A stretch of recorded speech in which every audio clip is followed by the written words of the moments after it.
Vitya Diaries Chapter 15, Masks of Bravery. Me. I'm gonna be gone for a couple of days. Why? Going somewhere? Me. No, but I'm doing a photo shoot. Why? So? Me. So it's a lot of work and I'm gonna be really tired. Why? Too tired to text? Me. Yeah, probably. Why? Why? Just what kind of photo shoot is this? Why? A dirty one? Miska. Me. No. Me. It's just skating photos and ballet and stuff. Me. It pays for my costumes. Why? If that's the case then you can take pics. Me. No, there's a non-disclosure. Why? That's what I thought. Me. Kman Nico. Why? Dirty Miska. Me. Maybe I'll share when I get the proofs, you jerk. Why? Haha. Last summer, I went to Paris to be a model for Miss Fifi Severine, a French artist and fashion designer. Modeling was fun enough, but I did it because it was the only way I could get the costumes I wanted for my skating career on my budget. That is to say, they were really expensive, and I was super broke. I met Fifi a year and a half ago back when I was just a nobody skater. Felix and I were at the Mariinsky Theatre doing rehearsals we had for upcoming exams, and Fifi was doing design work for the ballet companies with her studio. French was a required study at Vaganova as it was the language of ballet, and many of our graduates went on to perform there professionally, so it made sense that such renowned talent would cross over. But when Fifi saw me, and when I saw her, there was a connection that was more than just coincidence. It was destiny. She asked if my mother was a ballerina, too, which she was, and called me her little unicorn. I guess she'd always wanted my mama to model for her, but she'd never had the chance. Mama had always been too busy, always dancing, always touring. She'd been famous, after all, and then she was gone. With me, she'd have another chance. You look so much like her, she'd said. Vitya, my precious little unicorn. She'd taken my designs for the Wishing Star and made them a reality. This year, she was going to do the same for the Crystal Guardian of the Mountain. I couldn't wait. I really couldn't, but in light of everything that had happened already this summer, she was coming to me instead of having me go to her. This way, we can get some photographs of you on the ice. Non? I've talked to your coach. We'll have someone do an interview, too. A feature on your career and the upcoming season. Do you want to take some photos of Mokyuchin, too? Of course I'd like to take photos of La Petite Mokyuchin. I thought that would be my favorite part. When she arrived with her two-person camera crew and additional model and scoundrel, Rafe, they first came to my house to meet with my family and take a bunch of random photos of me and Mokyuchin to have on hand for publicity stuff. The garden, Fifi said, was perfect for that sort of thing, which made my aunt really happy. Her petunias were her pride and joy. I talked about Mokyuchin, mostly, and how he was getting so big even in the 3 weeks that I'd had him, and that he loved food even though I did my best to not let him steal any. I talked about skating, too. Of course. How it was fun again. I didn't use those words exactly, but it was easy to go on about how inspired I felt, and how I hoped I never lost this feeling, this love for it. I always wanted to skate and to dance and to create. What about next season? Next season, I was going to show a whole new side of myself next season. Surprise everyone with what I could do. I'd broken records before, but this was going to be something else. Not that I could get into specifics, that would give too much of my power away. I'd read The Art of War before. I wasn't stupid. I'd let the photos do the talking for now, be coy and teasing in my answers, and then blow them all away with my programs. Fifi loved it. Vitya, this is perfect, she said, hugging me around the neck. Now let's do a fitting for your costume and tomorrow, we'll take to the rink to get some action shots. Non? Okay. While the crew cleaned up, Fifi joined me inside the house, and handed over the garment bag that held my costume for the season. I raced upstairs to try it on with Fifi's voice calling after me and warning. Be careful with it, Vitya. It's not finished, you know. I know. I was careful, laying the bag on the bed and unzipping it as gently as possible. Taking the lycra and mesh costume out from it was like lifting a razor-thin leaflet of ancient text. Mokyuchin watched me, tilting his head. It's not finished, I explained. There were parts of it that were still held together by pins or with loose seams. Whatever the case, it was gorgeous. So beautiful. Oh, I breathed, holding it up in the light of my bedroom window. Mokyu, look. He looked, and tilted his head the other way, tail thumping on the floor in approval. I set it back down and shed my clothes from the interview without a second thought. Cute as they were, I had to try the costume on immediately. I had to know how it felt. I had to twirl that half skirt, to see what that mesh was like against my skin. In moments, I'd slid it on, pulling it up along my body, reaching behind to zip it up though I could only get it part way with my arm. I frowned. Fifi, are you ready for me to help? She asked from the other side of the door. Pouting, I picked up the material that had gathered around my feet, and waded over to let her in. It's so loose. That's by design. Turn around. I did as I was told, but rolled my eyes for good measure. You're going to take it in, right? We'll see. She finished zipping me up, then stepped around to look at me, lifting my arms, pulling me this way and that. Beautiful, Vitya. What do you think? I looked down at myself, then to the skinny mirror I had in my room. It did look good, but it was still so loose, especially in the legs. I twisted my hips so the skirt swished, which was perfect, just what I wanted. Then pulled up on the sleeves until the fabric only bunched at my elbows. Just how much do you think I'm going to grow? Anyway, you're at that age.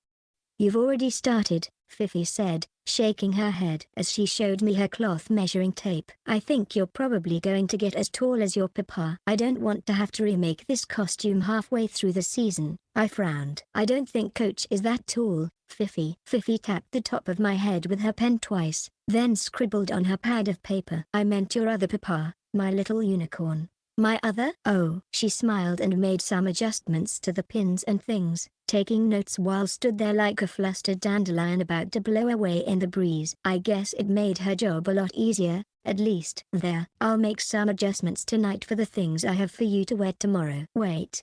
Don't I get to wear this? She tapped her lip. You don't want to spoil the surprise, Vitya. It won't make as big of an impact. Besides, I don't want you to ruin it before it's ready. I know you like to jump. I pouted again, but she just patted my head. You'll like what I've brought for you. Don't worry. Fifi unzipped me, then left so I could get changed. I let myself have a few moments to admire it, though, pulling it tight with my good arm, shifting back and forth in the mirror. The crystal fittings were so pretty, the mesh sheer and dark against my pale skin. The black lycra looked like leather, which was undeniably cool. Fifi had taken my drawings and transformed them into something incredible. The patterns just what they needed to and, angled just right, really did suggest either male or female form. Both. Me. I loved it. I loved it so much. And that splash of red under the skirt was just the right amount of danger for the mistress of the mountain. It was just so cool. Watch out. She just might get you. I just couldn't handle it. Perfect. I took it off just as carefully as I'd put it on, and gently laid it back in the garment bag, zipped it up, and got dressed again. Mokuchin tried to lay on top of it, but I shooed him off. Then I brought it back to Fifi and surrendered it with a heavy amount of reluctance. I love it, I said. I know you do, she replied. We make a good team. I hugged her, and she hugged me back, laughing. The next day, they set up a photo shoot at the rink, and even though I wasn't doing anything particularly complicated, it was 100 times more exhausting than any regular skating, probably because I was having to change costumes and do things over and over again. And, to make matters worse, I was having to skate with Rafe. At least he could skate. Not very well, though. He could do the basics, and it was enough to make him very, very cute. But there were no jumps and no impressive spins of any kind. But his job was to stand there and make me look pretty. Was Russia going to stand for it? I had no idea. Then again, this was all for Fifi's designs, so maybe it didn't matter. She had me in all sorts of pretty, flowy things that would definitely not be ISU approved. Coach probably wouldn't have approved, either, but I was good enough that I knew how to not get myself killed. Plus, according to the camera crew, the natural lighting from the giant windows was incredible for the shoot. So that was good. Nothing wrong with getting some nice photos, even if they were with a scoundrel, at least in some of them. My beautiful Viktor, Rafe crooned against my ear when I'd finally gotten us into a convincing pair skate pose. It's so nice to see you again, to hold you like this. You really shouldn't be saying stuff like that when I could cut you with my boots, Rafe. Oh, but you wouldn't do that, would you? Do you want to find out? Perhaps I would. I do love a feisty lover. And that blush is so becoming on your face. Rafe, Are you pestering Victor again? He's supposed to look relaxed, not like he's about to kill you. Apologies, Rafe called back to Fifi, bringing his hand up from my leg and back to my hip where it belonged. It's difficult to resist. I'm having difficulty resisting elbowing you in the face, I muttered. Seriously, so cold for such a delicate flower. My little ice princess. I elbowed him hard in the gut. Oh, whoops, sorry, Rafe. After he goosed me last summer, I had no sympathy for him whatsoever. That jerk. Cripes, I didn't know. Are you okay? He bent over, laughing, groaning, pawing for me even as he slid backward. You never cease to surprise me. I scooted out of his reach and turned to Fifi. How about another jump? Sure, she laughed. We have one last costume change for you to wear and our time is almost up. Anyway, Rafe, you can take a break. Raphael looked so forlorn as he took a turn on the bench, while I went back with Fifi to the locker room for one last image change. Fifi took my hair down and cleaned my face of the previous makeup, then redid it all in smooth, pale foundation to start. Rose petal blush for my cheeks, dark cherry for my lips, and an impressive blending of greens and blues for my eyelids took care of the color before she gave me the most dramatic blacker than black war paint mascara I'd ever had. Long, luscious, beautiful eyelashes, eyeliner, wings, the works. It was so intense I almost died. She did my hair down in long, loose curls, then had me dress in formal men's ballroom attire, all whites, creams, and ivories, like a late 1800s opera ghost, with ruffles, flowy sleeves, and bare chests. To top it all off, she gave me the following props: a charcoal overcoat with tails, a gold pocket watch with chain, a single long-stemmed rose, and a white and gold unicorn masquerade mask. Is this vintage? I put the mask on with Fifi's help, tilting my head to catch my eyes in the mirror. The makeup in shadow was even more drastic, making my pale eyes terrifying. I couldn't help smiling. It was so effective. No, Vitya, it's all me. Do you like it? I love it, Fifi. I love it. Do I get to keep it? You couldn't afford it, my darling. Not with what I've used to make it, but wear it with pride. It suits you. I stared at my reflection, eyeing the golden accents and shimmering gems that made up the horn. How intricately weaved the metalwork was behind the feathers. Just what was this mask? How much was it worth? My smile faded. Don't worry. We won't have you doing anything drastic in it, and it's insured. Fifi squeezed my shoulder. Let's have you go lie on the ice now, shall we? This will be the most stunning photoshoot yet. I nodded. A lot. So much nodding. Yorgi came in sometime in the last 10 minutes of the shoot, which was lucky since it was kind of intense. They'd brought back drops and things from the Mariinsky and put down carpet runners on the ice to get around me, allowing them to take photos from all sorts of angles. It would have felt really silly if I weren't intimidated by all of it. By and by, though, I was able to get into it, too.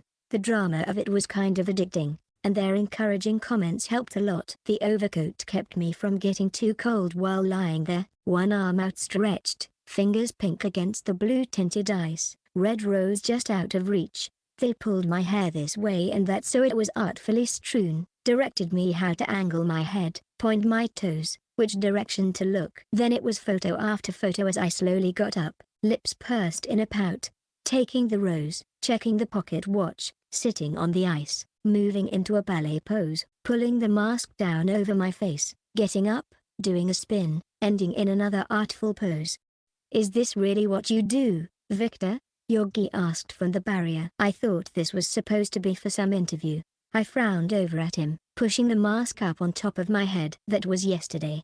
This is for the fashion shoot. It's kind of dramatic, isn't it? I gave him the flattest, most incredulous stare that I could, then stooped down and picked up the rose, kissed it, and held it to my forehead with a loud sigh. Whatever makes you think that? The pair of photographers went nuts. Yorgi laughed. Okay, still, Coach said you were working. This just looks like fun. It's a lot of work, I'll have you know. Stop distracting me. Fifi snapped a finger. Is there a problem? She asked. Her Russian was limited. We spoke almost exclusively in French. No, I answered. My rink mate just isn't taking this seriously. Are we about done? We just have a few more shots for today with the coat off. I handed the overcoat over, and went back to work, following orders with whatever poses they required. It was going well. and I was just getting back into the groove of things when Yorgi shrieked. "What are you doing?" he screamed in Russian. "Of course, your skin is so smooth, like silk," said Rafe in French. "What?" "Get away from me." Fifi, the cameraman, and I all stopped our work to watch the drama unfold as Rafe moved closer and closer to Yorgi, who scooted further and further away from him at the wall. Yorgi could walk away at any point, but was standing his ground while Rafe was taking advantage of that and invading his personal space, doing his signature move and speaking right against his neck, touching his arm. It was funny, but not so funny at the same time. "Rafe!" Fifi barked. "Leave that boy alone." Rafe smiled, taking a step back with his hands up in the defensive position, leaving Yorgi looking like he was about to faint. "What? He's just so handsome, I cannot resist." "Yorgi, you okay?" I called to him. He'd probably never had a boy hit on him before. He didn't answer, just sort of shook his head and nodded at the same time, pale and wobbly, eyeing Rafe with so much wide-eyed suspicion and fear that I couldn't help feeling bad for the guy. "Maybe I should check on him," I said to Fifi, who sighed and nodded. "That's it for today, I guess." "Rafe, you're in for it now." Yorgi did recover, but it took some coaxing and reassurance that Rafe wouldn't be coming back to the rink and that, yes, he lived in Paris, not anywhere near St. Petersburg, and that he didn't need to worry. Rafe was just like that. SHH. It was gonna be okay. The rest of the photoshoot went smoothly, with one last day devoted to ballet, which was Fifi's favorite subject to shoot. We started with Vaganova Academy in the morning, and I got to bring Mokyuchin along, which was fun because he got to have a tour of his school season home ahead of time. The lighting was great as the sun was rising because of all of the stained glass in the hallways, and they got plenty of shots of me doing student-esque poses bathed in golden light. Then, when all of the fun was used up there, we went to the Mariinsky Theater, where Fifi transformed me into more of a professional ballerina, setting me on the stage for various shots in whatever she wanted to dress me as. I'd only performed at the Mariinsky a handful of times, and it was always for student productions, never with an official, full-scale, professional company. It would never happen, but pretending was actually pretty fun. By the time we finished, I was so bone-tired that I just wanted to take a hot shower and a nice, long nap with Mokyuchin and probably never move again. Fifi assured me that she would get the adjustments made to my costume in time and have it sent soon, though she would probably do one last fitting before settling on everything, and leave the left arm loose to make room for my brace. She loved any excuse to come by the Mariinsky, and if the photos turned out like she thought they would, she was sure that a follow-up shoot was in order. I was sad to see her go, and I missed the beautiful things that she took with her. My costume would at least come back to me in a few weeks for the skating season, but the rest belonged to her collection, not mine. Not that I could get away with that kind of stuff in daily life. Anyway, Coach said I could be who I wanted on the ice. There was some lenience with costumes as long as it fit into the ISU's regulations. The streets of St. Petersburg were even more restrictive, but I had my own ways of dealing with that. As much as I'd loved what Fifi had done with my eyes, it was no replacement for my standby war paint of Kaiko mascara, and that lipstick hadn't tasted anything like cherries like my ultra-discreet lip gloss. Practical and cute, like a soft turtleneck sweater and leggings, beat haute couture any day.